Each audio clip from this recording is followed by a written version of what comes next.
பாரதிய ஜனதா அமைச்சரவையிலேயே இடம்பெறுவதற்கு வாய்ப்பு இருக்கிறது என்று பல பேர் வந்து என்னிடத்திலே ஆசை காட்டிய வரலாறு உண்டு. அப்போதெல்லாம் மயங்காதவன் இப்போது இந்த அமைச்சரவையிலே இடம்பெறப் போகிறோம் என்ற கதையை கட்டினார்கள், பரப்பினார்கள். அது உண்மையில்லை என்பதை நாம் இன்றைக்கு நடைமுறைப்படுத்தி காட்டியிருக்கிறோம். ஒரு MP கிடைத்தாலும் அது நமக்குத்தான் என்று ஆசைப்படுகிற பல பேர் இருக்கிற இந்த அரசியல் களத்தில் ஒரு அமைச்சர் கிடைத்தாலும் அது நமக்கே, நம்முடைய குடும்பத்திற்கே என்று ஆசைப்படுகிறவர்கள் இருக்கிற அரசியல் களத்தில் அப்படி இல்லை.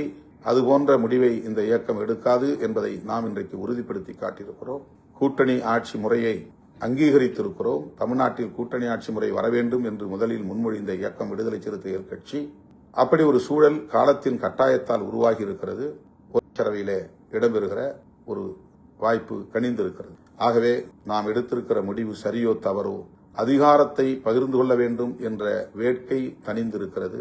அந்த வாய்ப்பை நாம் பயன்படுத்தியிருக்கிறோம். அந்த புரிதலோடு தோழர்கள் களமாட வேண்டும்.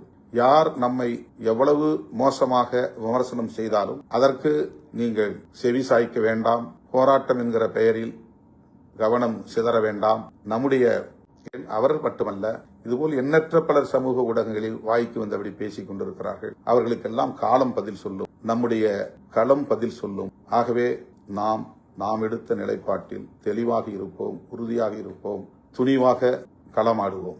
ஜூலை 23 தமிழ் தேசிய எழுச்சி மாநாட்டில் நாடே வியக்கும் அளவுக்கு லட்சக்கணக்கான சிறுத்தைகளை அணிதிரட்டுவோம். அதற்கான ஏற்பாட்டில் தீவிரம் காட்டுவோம். சுவர் விளம்பரங்களை தொடங்குங்கள். துண்டறிக்கை விளம்பரங்களை மேற்கொள்ளுங்கள்.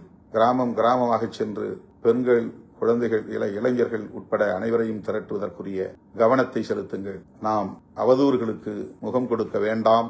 அது நமக்கு பாதிப்பை ஏற்படுத்தும். அவதூறு பேசுகிறவர்கள் பேசிக்கொண்டே இருக்கட்டும். நம்முடைய இலக்கில் கவனம் செலுத்துவோம் என்பதை சொல்லி முடிக்கிறேன். நன்றி, வணக்கம்.